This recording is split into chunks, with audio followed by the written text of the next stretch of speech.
Hey guys, back with me again in this channel. On today's tutorial, I'm gonna show you how you can make your video faster in Capcut. So if you want to make a video faster, you can easily do it by speeding up the speed of the clip.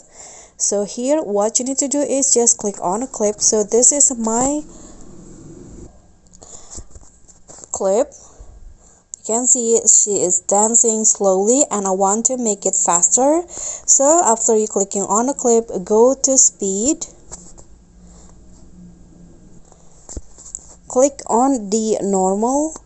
Now just swipe to the right or drag the circle to the right to make it faster and choose the speed that you want. So I'm going to choose 5 times faster like this. Now click on the check icon and this will be the result.